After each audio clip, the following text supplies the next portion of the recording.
Mən Eyüp Fətəliyev, ixtisas üzrə hüquqşünasam. Təhsilimi Prezident yanında Dövlət İdarəçiliyi Akademiyasında və Bakı Dövlət Universitetində hüquq fakültəsində almışam və hal-hazırda Azərbaycan Telekom MMC-də bölüm rəhbəri vəzifəsində çalışıram.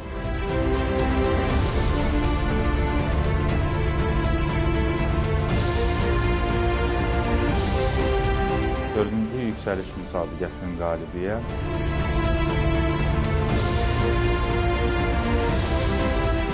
Cavanlara tövsiyəm odur ki, bütün qarşılarında olan çağırışlara açıq olsunlar, onları cəsarətli qarşılasınlar və öhdəsindən gəlsinlər.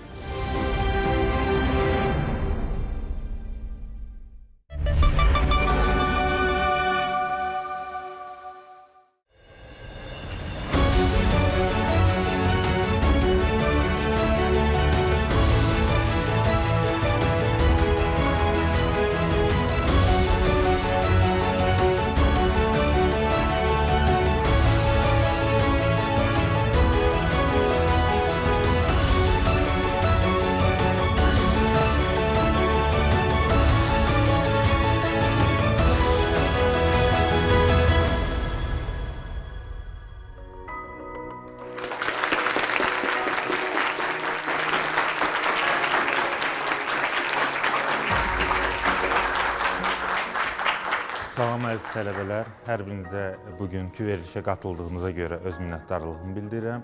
Adım Eyüp Fətəliyevdir, ixtisas olaraq hüquqşünasam və 4-cü yüksəliş müsabiqəsinin qalibiyəm. Bugünkü çıxışımı mən karyeranızda şəbəkələşmənin rolunu həsr etməyə qərara gəldim.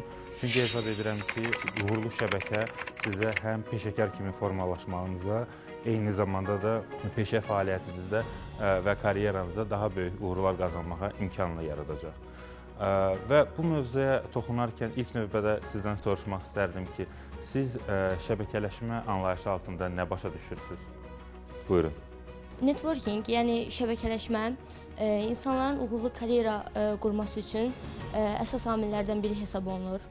Güclü və strateji şəbəkələşmənin, yəni şəbəkənin qurulması insanın həm iş həyatında yeni imkanların açılmasına, həm də yeni perspektivlərin açılmasına imkan yaradır. Karyerada şəbəkələşmənin bir çox əhəmiyyəti də vardır. Məsələn, buna nümunə olaraq deyə bilərəm ki, şəbəkələşmə insanın həm iş həyatında motivasiya, həm yeni iş imkanlarının yaranması və s.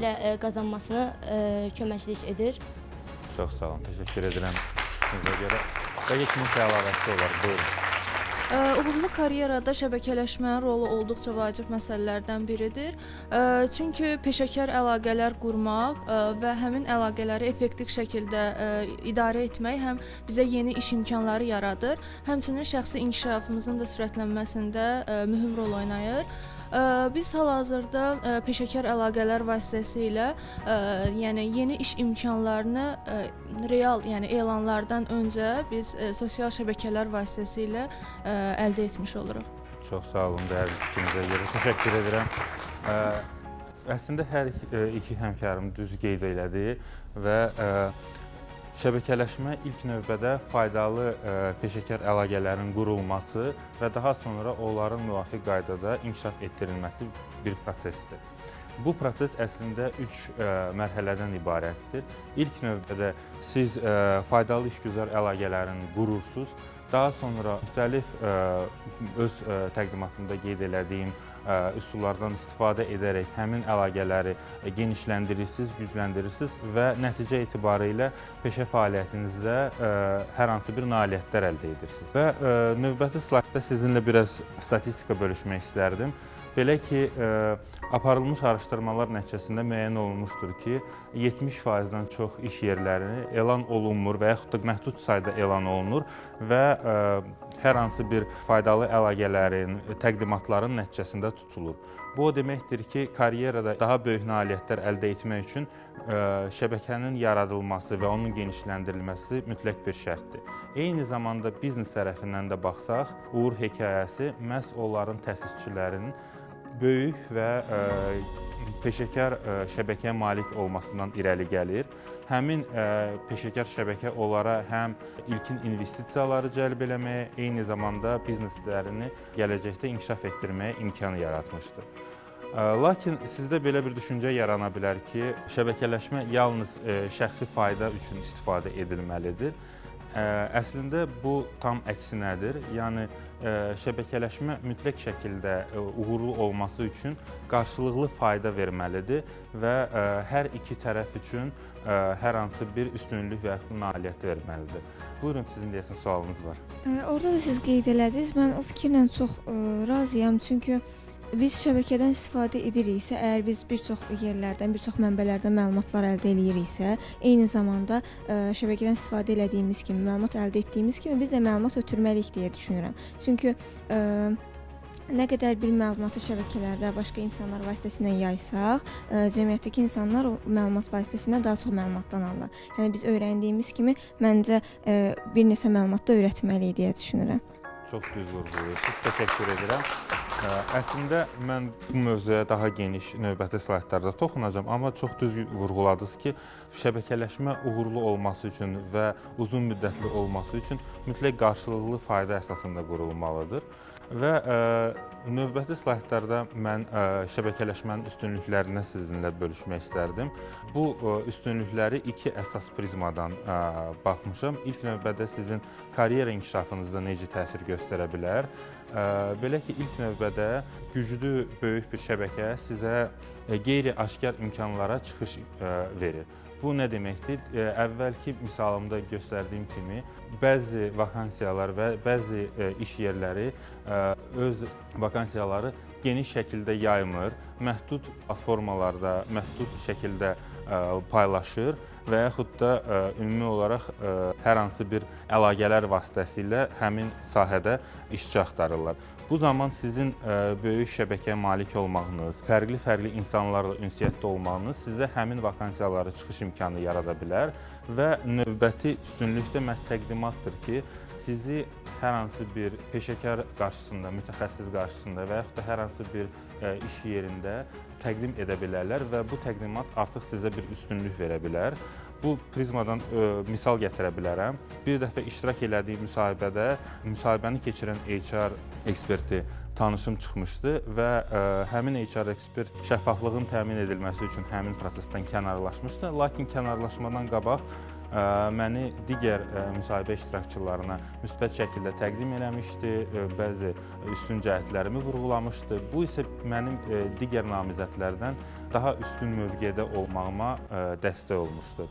Buyurun xanım, sualınız var deyəsən. Şəbəkələşmədə peşəkarlarla əlaqədə olmaq həm insanda inam hissini artırır, həm də motivasiya verir. Çox vurğulamışsınız, təşəkkür edirəm. Buyurun.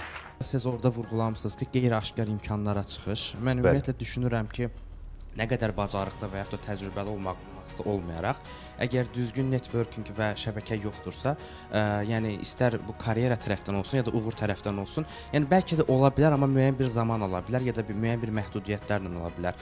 Çünki məsəl üçün bəzən görürük ki, 25-30 yaşı var, hər hansısa bir işdə uğur əldə etməyib, ona ya da görürük ki, 18 yaşında bir tələbədir, artıq müxtəlif yerlərdən iş təklifi gəlir. Yəni bunu orada vurğulamaq istəyirəm ki, bacarıqdan və bilikdən öndə hal-hazırda 2025-ci ildə əsas məsələ şəbəkələşmədir. Çox düzgün vurğulayırsınız, təşəkkür edirəm.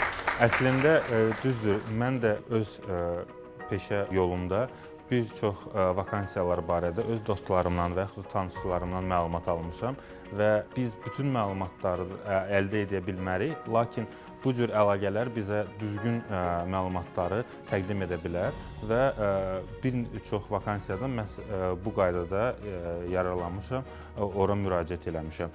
Eyni zamanda növbəti inkişaf imkanı perspektivlərin genişləndirilməsidir. Burada mən onu nəzərdə tuturam ki, böyük şəbəkəyə malik olmağınız sizə yeni trendlər barədə, yeni ideyalar barədə, fəaliyyət göstərdiyiniz sahədə yeni innovasiyalar barədə məlumat verə bilər ki, siz onu həm öz peşənizdə tətbiq eləyə bilərsiniz, eyni zamanda yeni bir layihələrə start verə bilərsiniz.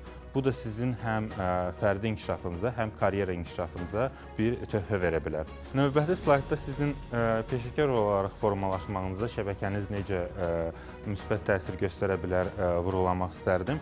İlk növbədə sizin mütəxəssislərdən öyrənmə imkanınız genişlənir. Çünki şəbəkəniz geniş olsa, artıq həmin şəbəkədə fəaliyyət göstərdiyiniz sahədə olan mütəxəssislərlə ünsiyyətdə ola bilərsiniz. Onlarla hər hansı bir layihələrin üzərində çalışa bilərsiniz. Bu isə sizi bir peşəkar kimi inkişaf etdirir və gələcəkdə hər hansı bir iş yerinə rəqabətdə sizi daha üstün mövqedə göstərir. Növbəti üstünlük birgə inkişafdır ki, əlbəttə ki, biz hər hansı bir insanlarla ünsiyyətdə olanda, onlarla hər hansı bir layihələr həyata keçirəndə birlikdə hərəmiz öz bacarıqlarımızı tətbiq edirik və daha böyük bir nailiyyətlərə çatırıq. Bu nöqteyi nəzərdən əlbəttə ki, birgə inkişaf, bir yerdə çalışmaq daha böyük uğurlara imkan yaradır. Və üçüncü üstünlük insider məlumatlarına çıxış. Bu bənddə mən çalışdım vurğulayım ki, sizin daha spesifik, daha geniş yayılmayan məlumatlara çıxış imkanınız yaranır və bugünkü dövrdə məlumatların əldə edilməsi, onların düzgün qaydada istifadə edilməsi əlbəttə ki, hər bir peşə uğurunun bir parçasıdır. Bu nöqteyi nəzərdən hesab edirəm ki, sizin üçün də bu cür məlumatlara çıxış imkanı vacib bir amildir.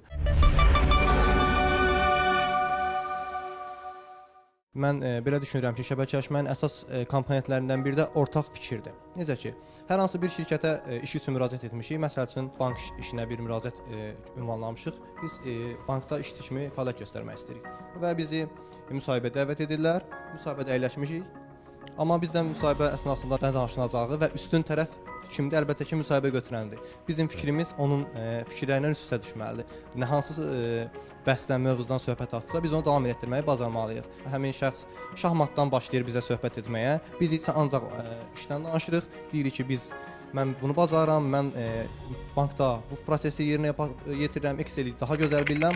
Artıq onun üçün bir arxa plana düşürsünüz. Niyə? Çünki mən şahmatdan danışıram sizə deyir, siz isə mənə Excel-dən danışırsınız, amma siz də ona şahmatdan danışırsınız. Məsələn, bəli şahmat falan ildə yaradılıb, şahmatda atın gedişi belədir, filin gedişi belədir.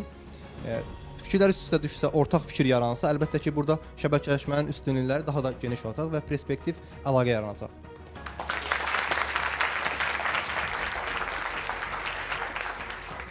Bəli, çox düzgün vurğulayırsınız. Əlbəttə ki, müsahibədə iştirak etdiyimiz zaman qarşımızda olan insanla düzgün ünsiyyət qurmaq, onunla tək işlə bağlı deyil, eyni zamanda öz fərdi maraqlarınızla da bölüşmək, ortaq bir maraq tapmaq çox vacibdir ki, bir sıxlıq yaransın aranızda və həmin sıxlıq gələcəkdə seçim zamanı sizin digər namizədlərdən daha üstün sayılmanıza kömək ola bilər. Buyurun. Şəbəkələşmə faktoru karyera ilə bərabər mən düşünürəm ki, bizim digər fəaliyyət sahələrimizdə də çox önəmli məsələlərdəndir.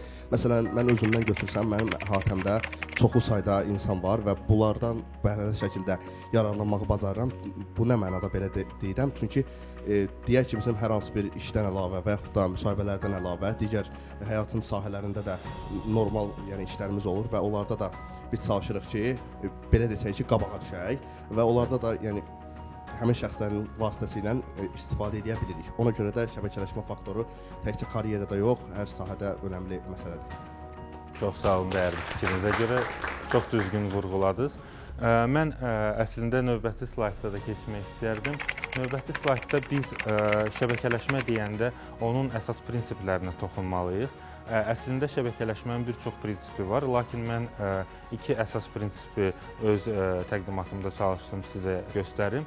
Onlardan biri səmimi olmaq və qarşılıqlı fayda yaratmaq. Bu prinsip ondan irəli gəlir ki, sizin ünsiyyət zamanı qeyri-səmimi yanaşmağınız və yaxud da fikrinizin həm söhbətinizdə olmamağınız dərhal hiss olunur. Yəqin ki, fikir vermişsiniz çox vaxtı biz kimlənsə ünsiyyətdə olanda onun dediyi ifadələri qulaq asmırıq, digər öz demək istədiyimiz fikirlər üzərində fokuslanırıq. Bu isə artıq qarşınızda olan insan tərəfindən dərhal hiss olunur və qeyri milli formasında qəbul olunur. Ona görə hesab edirəm ki, ilk növbədə həmin qarşımızda olan insanın fikirlərinə fokuslanmaq lazımdır və tək onun bizə necə faydalı ola biləcəyi barədə fikirləşməməliyik. Eyni zamanda biz qarşımızda olan insana nə fayda verə bilərik, onun üzərindən fikirləşməliyik və çalışmalı həmin faydanı verək ki, gələcəkdə həmin şəxs də bizə qarşı hər hansı bir məqamda faydalı ola bilsin və faydalı olmağa istəsin. Və ikinci prinsip aktiv dinləmə prinsipidir. Yəqin ki, bilirsiniz ki, aktiv dinləmə zamanı biz dediyim kimi ilk növbədə qarşımızda olan insanın fikirlərinə fokuslanmalıyıq, onun emosiyalarını oxumağa çalışmalıyıq. Yəni, əgər o hər hansı bir fikri kədərli şəkildə ifadə edir, bizim qulaq asmamız nəticəsində daha şən bir reaksiya verməyimiz artıq onda ünsiyyət qırılığı yaradacaq. Ona görə həmin qarşımızda olan şəxsin fikirlərinə, emosiyalarına bağlamaq çox vacibdir və ikinci məqam açıq sualların verilməsidir. Açıq suallar dedikdə biz nəyi nəzərdə tuturuq? Siz hər hansı bir şəxslə ünsiyyətdə olanda çalışın ona qapalı, yəni qısa cavab tələb edən suallar verməyin ki, bir sözlə və yaxud da bir ifadə ilə həmin şəxs sizə cavab verə bilsin. Əksinə, çalışın daha geniş cavab tələb edən suallar verin ki, artıq qarşınızda olan həmsöhbətiniz də daha çox açılışsın və ünsiyyətdə olmanıza şad olsun. Buyurun. Bir çox insanlar hal-hazırda şəbəkələşməni sadəcə yeni insanlarla tanış olmaq başa düşür. Lakin bu yanlış fikirdir. Təcrübə və biliklərimizi inkişaf elətdirmək və olduğumuz sahədə özümüzü göstərmək məncə şəbəkənin özü olmağa addım sayılır. Yəni olduğumuz sahədə nə qədər fəal, nə qədər aktiv, nə qədər layihələrdə iştirak etsək və özümüzü göstərsək ki, birisi də bizi etibarlı olaraq təqdim elədikdə artıq yavaş-yavaş biz də çevrilirik şəbəkənin özü olmağa. Çünki birisi bizi artıq etibarlı olaraq təqdim edir və həmin şəxs sənin etibarlı olduğunu bilir və gələn dəfə başqa bir yerdə o sənə etibar elədiyi üçün, sən də başqa birisinə etibar elədiyin üçün avtomatik olaraq deyirsən ki, filan kəs belə birisidir. Tutaq ki, və həmin şəxsdən artıq sən şəbəkənin özü olaraqdan başqa birisinə etibar eləyirsən. Mən düşünürəm ki, sualın cavabı az da olsa başa düşdüyüm qədər budur. Çox düzdür, təşəkkür edirəm. Əslində, bəli, nə qədər dərin əlaqələr qura bilsəz insanlarla, sıx əlaqədə ola bilsəz, o qədər də həmin şəxslər gələcəkdə sizin üçün bir fayda verə bilərlər. Mən praktiki addımlara keçmək istəyirdim. İlk növbədə əlbəttə ki, şəbəkənin qurulması müxtəlif tədbirlərdə iştirakdan irəli gəlir. Yəni siz həm konfranslarda, forumlarda və yaxud da karyera yarmarkalarında nə qədər çox iştirak etsəz, o qədər çox sizin üçün fayda ola bilər. Əlbəttə ki, həmin tədbirlərdə mütləq şərt deyil ki, bütün və yaxud da əksər iştirak edən şəxslərlə siz sıx ünsiyyətdə olasınız. Xeyr, əksinə hər bir tədbirdən, hər bir konfransdan, seminardan 2-3 faydalı əlaqə yarada bilsəz, əlbəttə ki, o sizin üçün daha çox faydalı ola bilər. Eyni zamanda tanımadığınız insanlarla ünsiyyətə başlamaq çox vacibdir. Çünki tanıdığımız insanlar zaten bizim şəbəkəmizdədir. Lakin bu şəbəkənin genişləndirilməsi məhz bizə məlum olmayan şəxslərlə ilk növbədə tanış olmaq, özümüzü düzgün təqdim etmək və həmin şəxslə düzgün ünsiyyət qurmaqdan irəli gəlir. Və axırıncı bənddə də tədbirdən sonra qısa mesaj formasında və yaxud da sosial şəbəkə üzərindən təşəkkür formasında siz həmin şəxsə özünüz barədə xoş təsəvvür yarada bilərsiniz və özünüzü xatırlada bilərsiniz. Siz özünüz də öz maraqlarınız üzərində hər hansı bir platforma yarada bilərsiniz, görüş yeri təşkil edə bilərsiniz ki, fərqli-fərqli insanlar sizinlə ünsiyyətdə daha tez-tez olsun və nəticə etibarilə sizin bilikləriniz genişlənsin, peşəkar kimi formalaşmanız daha faydalı şəkildə getsin. Mən bu slaydlarla bağlı sizdən sual vermək istəyirdim. Hansı praktiki addımları siz tətbiq edirsiniz? Düşünürəm ki, şəbəkələşmə ilə bağlı öyrəndiyimiz nəzəri bilikləri praktikaya tətbiq etmək üçün bizim geniş maraq dairəsinə və dünya görüşünə ehtiyacımız var. Nəyə görə? Çünki sabah tutaq ki, biri ilə şəbəkə qurmaq istədiyiniz biri ilə dialoq alınır və o tutaq ki, ədəbiyyat sevir, Dostoyevskidən bir sitat gətirir, siz ona nisbətən bir cavab verə bilmək üçün ən azından məlumatınız olmalıdır o barədə. Və eləcə də bunu ədəbiyyat təbii ki, bir misal idi. Əvəzində başqa bir musiqi olsun, başqa bir maraq dairələri olsun, hobbilər olsun. Bu haqqda bu barədə geniş məlumat şəbəkələşmənin daha uğurlu, daha keyfiyyətli olmasına və aradakı bağın daha qüvvətli olmasına kömək olacaq deyə düşünürəm. Çox təşəkkür edirəm fikrinizə görə. Nəticə etibarilə mən tövsiyə etmək istərdim ki, uğurlu şəbəkələşmə ilk növbədə uzun müddətli, eyni zamanda tərəflər üçün faydalı münasibətlər əsasında qurulmalıdır. Buna fokuslanın və əlaqə şəbəkənizin genişləndirilməsi üçün praktiki addımlar atmağa qorxmayın, çəkinməyin və gələcəkdə siz hiss edəsiniz ki, artıq sizin şəbəkəniz sizin üçün bir resursdur. Və sonda yekun olaraq sizi cəsarətli olmağa çağırmaq istərdim. Bugünkü gündən etibarən mövcud şəbəkənizin əlaqələrin gücləndirilməsini, yeni əlaqələrin qurulmasına çağırmaq istərdim. Təşəkkür edirəm gəldiyiniz üçün və mənimlə də qeyd etdiyim ünvan üzrə əlaqə saxlaya bilərsiniz həmin platformada.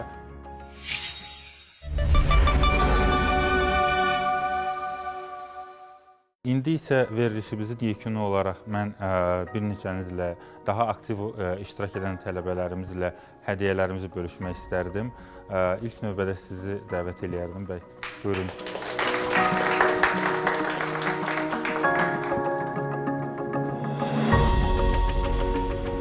Buyurun. Təşəkkür edirəm. Daha sonra sizi dəvət eləyərdim.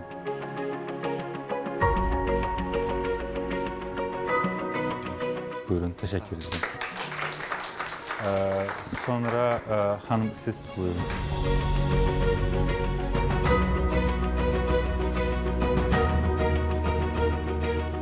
Buyurun, çox sağ olun. Daha sonra sizi də vurgulamaq istərdim.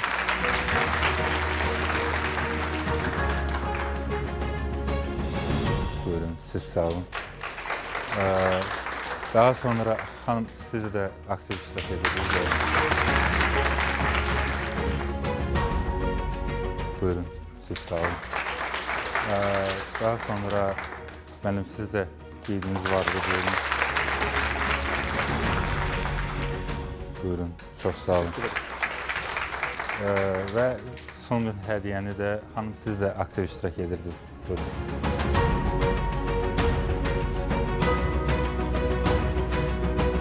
Təşəkkür edirəm.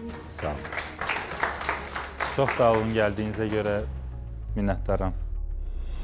Və sonuncu olaraq ənənəmizə uyğun olaraq bir dənə də selfie çəkmək istərdim sizinlə.